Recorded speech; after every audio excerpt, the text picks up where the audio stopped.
नमस्कार बच्चों। आइए व्याकरण के अंतर्गत नया शीर्षक शुरू करें। प्रत्यय।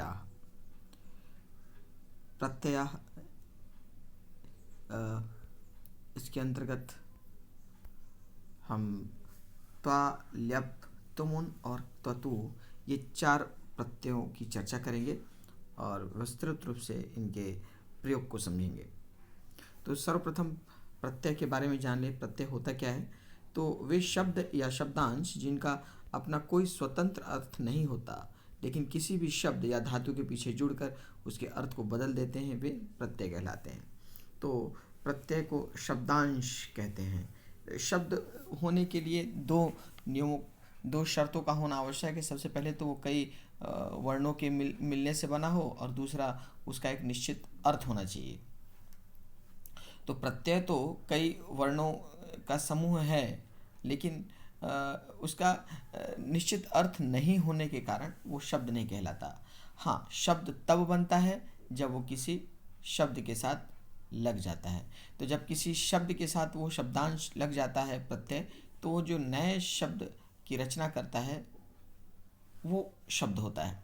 तो जैसे गम, गम के साथ त्वा, गम के साथ त्वा प्रत्यय जब मिलता है तो बनता है गत्वा। तो गम का अर्थ है जाना और त्वा शब्दांश है, प्रत्यय है, और उसके साथ मिलकर जब नया शब्द बना गत्वा, ये एक नया अर्थ दे रहा है जाकर। तो गम का एक अर्थ है और गत्वा का एक अर्थ है, त्वा का कोई अर्थ नहीं है। त्वा दूसरा अर्थ प्रदान करता है गम धातु के साथ मिलकर और उसके अर्थ को बदल देता है। तो प्रस्तुत उदाहरण में गमनार्थ में प्रयुक्त गम धातु में त्वा का प्रयोग होने से इसका अर्थ जाकर हो जाता है। तो प्रत्यय 3 प्रकार के होते हैं: कृदंत, तद्धित और स्त्री प्रत्यय। तो ये प्रत्यय के 3 प्रकार हैं: कृदंत, तद्धित और स्त्री प्रत्यय। तो जो धातुओं के साथ हमेशा प्रयोग किए जाते हैं जिन प्रत्ययों को, वो प्रत्यय कहलाते हैं कृदंत। नाम से स्पष्ट है, कृत अंत अर्थात क्रिया के साथ अंत में लगकर जो उसके रूप को बदल दे वो कृदंत। तो कृदंत हमेशा धातु के साथ प्रयोग किए जाते हैं प्रत्यय। और दूसरा होता है तद्धित। तद्धित का प्रयोग शब्दों के साथ होता है, चाहे संज्ञा हो या सर्वनाम हो, विशेषण हो, इनके साथ इन प्रत्ययों का प्रयोग होता है। और स्त्री प्रत्यय पुल्लिंग के साथ लगकर उसको स्त्रीलिंग में बदल देते हैं, तो स्त्री प्रत्यय कहलाते हैं। तो वे प्रत्यय जो शब्द को स्त्रीलिंग में परिवर्तित कर दें, वो स्त्री प्रत्यय कहलाते हैं। तो फिलहाल इस कक्षा में आपको केवल कृदंत को ही पढ़ना है। तद्धित और स्त्री प्रत्यय अगली कक्षा में है। तो हम अपना पूरा ध्यान कृदंत के अंतर्गत आने वाले प्रत्ययों पर ही केंद्रित करेंगे। तो यहाँ एक उदाहरण है, क्री के साथ तव्यत प्रत्यय लगकर बन गया कर्तव्य। तो यहाँ पे तव्यत तो आपके सिलेबस में नहीं है, बट समझने के लिए आप इसको उदाहरण को ले सकते हैं। जैसे क्री धातु है, उसके साथ तव्यत प्रत्यय लगा, तो क्री चूँकि धातु है तो जो तव्यत लगा है प्रत्यय वो कृदंत हो गया। तो क्री के साथ तव्यत मिला के बिना बना कर्तव्य। उसी प्रकार भू के साथ त्वा लगकर बना भूत्वा। तो भू धातु है, उसके साथ त्वा प्रत्यय लगकर बना भूत्वा। तो इस प्रकार कृदंत का प्रयोग हमेशा धातुओं के साथ होता है। तो आइए शुरू करें। सबसे पहला प्रत्यय त्वा प्रत्यय। त्वा प्रत्यय संस्कृत में एक त्वा प्रत्यय का प्रयोग करके के अर्थ में होता है। हिंदी में जो हम करके कहते हैं उसे संस्कृत में त्वा प्रत्यय कहलाते हैं। तो करके जहाँ प्रयोग होता है वाक्य में, वहाँ पे एक मुख्य क्रिया के पूरा होने के पहले एक जो दूसरी क्रिया हो गई होती है, वहाँ पर इसका प्रयोग किया जाता है त्वा का प्रयोग। जैसे विद्यालय जाकर वह पढ़ता है, विद्यालय जाकर वह पढ़ता है। हिंदी का एक वाक्य ले लें, विद्यालय जाकर वह पढ़ता है। तो जब हम इस वाक्य को लेते हैं तो इसकी मुख्य क्रिया हुई पढ़ता है, पढ़ता है मुख्य क्रिया है। पठ का रूप जो कि लट लकार प्रथम पुरुष के एक वचन में है, पठती, वह इसका मुख्य क्रिया हुआ। सह पठती, वह पढ़ता है। तो लेकिन पढ़ता है, लेकिन पढ़ने के पहले एक और क्रिया उसकी संपन्न हो जाती है, वो क्रिया होती है विद्यालय जाने की। तो एक और क्रिया है यहाँ पे गम। तो गम जो क्रिया है, वो गम क्रिया जो है वो समाप्त हो गई, उसके बाद मुख्य क्रिया हुई। तो जब वह विद्यालय चला गया तब वो पढ़ा, ठीक है। जब वह विद्यालय चला जाता है तब वह पढ़ता है। तो इसको हम कहते हैं कि वह विद्यालय जाकर पढ़ता है। तो ये जो उस मुख्य क्रिया के पूर्व में क्रिया समाप्त हो गई, उसके साथ कर का प्रयोग होता है, तो होता है जाकर। तो विद्यालय जाकर पढ़ता है। संस्कृत में इसी को कहते हैं सह विद्यालयम गत्वा पठति। सह विद्यालयम गत्वा पठति, तो वह विद्यालय जाकर पढ़ता है। तो जो पूर्वकालिक क्रिया इसको कहते हैं हिंदी में। तो ये जो पूर्वकालिक क्रिया है उसके लिए हिंदी में कर या करके का प्रयोग होता है, और संस्कृत में त्वा या ल्यप दो प्रत्ययों का प्रयोग होता है। तो हम पहले त्वा प्रत्यय ही देखते हैं। तो जब त्वा प्रत्यय धातु में लगता है, एक उदाहरण दिया है यहाँ देखिए, रामा भोजनम कृत्वा गमिष्यति। राम भोजनम कृत्वा गमिष्यति, राम भोजन करके गमिष्यति जाएगा। तो गमिष्यति यहाँ पे मुख्य क्रिया है जो कि लृट लकार का प्रथम पुरुष एक वचन में है, लेकिन उसके पहले जो क्रिया संपन्न हो गई है भोजन करके, तो करके के लिए आया क्री धातु के साथ त्वा प्रत्यय। तो क्री के साथ त्वा प्रत्यय मिलकर बना कृत्वा। तो रामः भोजनम कृत्वा गमिष्यति, राम भोजन करके जाएगा। उसी प्रकार त्वा का प्रयोग भिन्न भिन्न धातुओं के साथ होता है, तो उसमें जो परिवर्तन होते हैं उसको हम देखेंगे यहाँ। और जब त्वा प्रत्यय धातु के साथ लगता है तो इसका जो क है, आधा क व्यंजन जो क है वो क लोप हो जाता है और बचता है त्वा। तो सर्वप्रथम देखते हैं अनिठ धातु। अनिठ धातु वे धातु होते हैं जिसमें ई नहीं होता। तो जब धातु के साथ प्रत्यय लगने पर ई आगम हो जाता है, ई अलग से लग जाता है, तो वो सेठ कहलाती हैं, और जिसमें ई नहीं रहता है वो अनिट कहलाती हैं। तो पहले अनिट धातुएं अस के साथ त्वा मिलकर इन समस्त रूपों को, क्योंकि भिन्न भिन्न धातुओं के साथ इसके रूप में थोड़ा सा तब्दीली हो सकती है, अलग अलग हो सकता है, इसलिए इन समस्त धातुओं को आपको अपने दिमाग में अच्छी तरह बिठाना होगा कि किस प्रकार इसका रूप होता है। अस के साथ त्वा मिलकर बना भूत्वा। यहाँ ध्यान रहे कि भू के साथ भी त्वा मिलकर भूत्वा होता है, और अस के साथ भी त्वा मिलकर भूत्वा होता है। तो भूत्वा दोनों में आता है, भूत्वा अस में भी आता है और भूत्वा भू में भी आता है। तो अस के साथ त्वा मिलकर भूत्वा। उसके बाद आप मने पाना, आप के साथ त्वा मिलकर आप्त्वा, पाकर। क्री के साथ त्वा मिलकर कृत्वा। क्री, देखिए दोनों क्री है, क्री में नीचे रेफ है और क्री में क्र के साथ बड़ी की मात्रा है। तो ये जो क्री है रेफ वाला, इसका अर्थ होता है करना, और ये क्री जो है उसका अर्थ है खरीदना।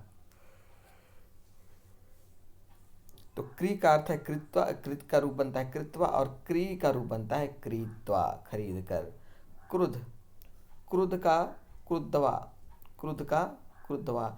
यहाँ ध्यान रहे कि जिस धातु में अक्सर जिस धातु में उ होता है प्रारंभ में, वो उ जो है वो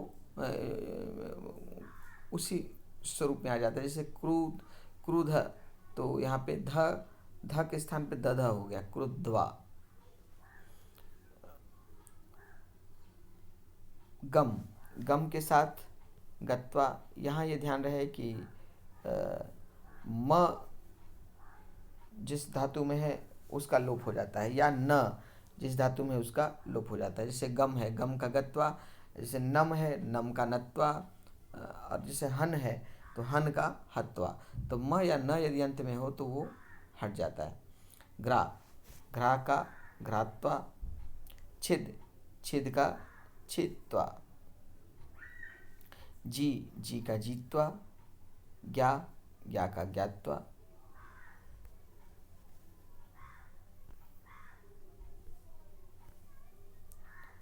तप, तप मतलब तपना। तप का तप्त्वा। तुष, तुष का अर्थ होता है प्रसन्न होना। तुष का तुष्ट्वा। त्यज, त्यज मतलब छोड़ देना। त्यज क्या, त्यक्त्वा। त्यज का त्यक्त्वा, ध्यान रहे ज है जो ज क बदल जाता है, त्यक्त्वा हो जाता है, त्यजत्वा नहीं त्यक्त्वा हो जाएगा। दह, दह का मतलब होता है जलना। दग्ध्वा, जलकर जलाकर। दा, दा का जो है दा है, दा का द हो जाता है, बनता है दत्वा। दुह, दुह का दुग्ध्वा। दुह जो ह है वो ग घ में बदल जाता है, तो दुग्ध्वा। दृश्य, दृश्य का दृष्ट्वा। दृश्य में जो मूर्धन्य श का आगम हो जाता है तालव्य के स्थान पे। धा, धा मतलब धारण करना। धा का हो जाता है हित्वा। ध्री, ध्री मने भी धारण करना। ध्री का धृष्ट्वा, धृत्वा। ध्याय, ध्याय मतलब ध्यान करना, तो ध्याय का ध्यात्वा। नम का नत्वा, जैसे बताया था म या न हो तो म न हट जाता है। नश, नश का नष्टवा, जैसे दृश्य का दृष्टवा वैसे नश का नष्टवा। जो श है तालव्य श वो षटकोण के श में बदल जाता है। नी, नी का नीत्वा। पच, पच का जो च है च क में बदल जाता है, बनता है पक्त्वा। पा, पा का ई हो जाता है पीत्वा। प्रच, प्रच का पृष्ठवा। प्र के स्थान पे प्रिय हो जाता है, तो पृष्ठवा। ब्रू, ब्रू मतलब कहना, तो ब्रू का रूप बन जाता है उक्त्वा। कुछ कुछ धातु हैं जिनका रूप पूरी तरह से बदल जाता है, उसको आपको ध्यान में रखना है। जैसे यहाँ पे ब्रू है, ब्रू का ब्रुत्वा ना होकर उक्त्वा हो जाता है, तो ब्रू का उक्त्वा। भी, भी मतलब डरना। भी का भीत्वा। भू, भू मतलब होना। भू का भूत्वा। मन, मन मतलब मानना। मन का मत्वा। मृ, मृ का मृक्त्वा। मृ का मृक्त्वा। मुच का मुक्त्वा। च, च का क हो गया मुक्त्वा। या मतलब जाना, यात्वा। रुध, रुध का रुद्ध्वा। लभ, लभ का लब्ध्वा। भ, भ का ब भ हो जाता है, ब ध हो जाता है, तो लब्ध्वा। वच, वच का उक्त्वा। यहाँ ध्यान रखें ब्रू और वच दोनों में एक ही रूप बनता है। जैसे अस के साथ भूत्वा और भू के साथ भूत्वा, उसी प्रकार ब्रू के साथ उक्त्वा और वच के साथ भी उक्त्वा। आगे बढ़ें। छिप, छिप मतलब फेंक देना। छिप का छिप्त्वा। श्रु, श्रु मतलब सुनना। श्रु का श्रुत्वा। स्था, स्था का स्थि हो जाता है, तो स्था का स्थित्वा। स्ना, स्ना का स्नात्वा। स्पृश, स्पृश, स्पृश का स्पृष्ट्वा। जैसे हमने दो उदाहरण में देखा, यदि तालव्य शांत में हो तो वो मूर्धन्य शम बदल जाता है। स्पृश जैसे नस का नष्टवा, दृश्य का दृष्टवा, उसी प्रकार स्पृश का भी स्पृष्टवा। स्मृ, स्मृ का स्मृत्वा। हन, हन का जो न है न हट जाता है, तो हन का बना हत्वा। ह्री, ह्री मतलब हरण करना। ह्री का ह्रीत्वा।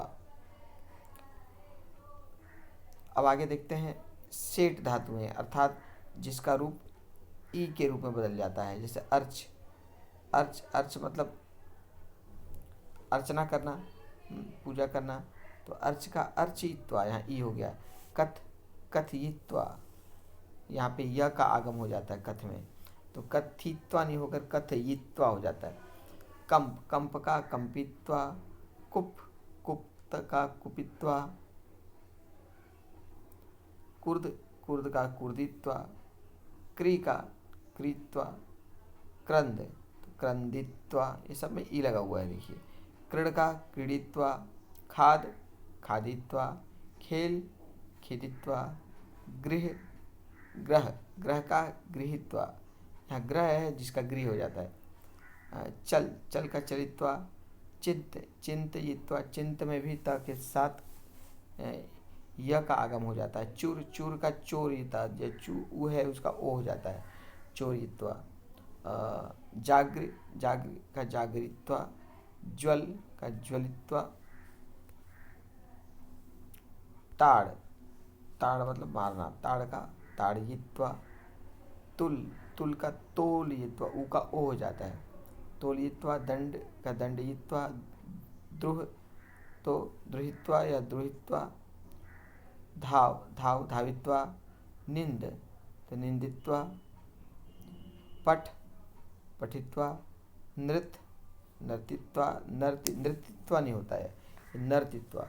जो नीचे जो नृ है वो ऊपर में रेफ हो जाता है, नर्तित्वा। पत का पतित्वा। पाल, पालयित्वा।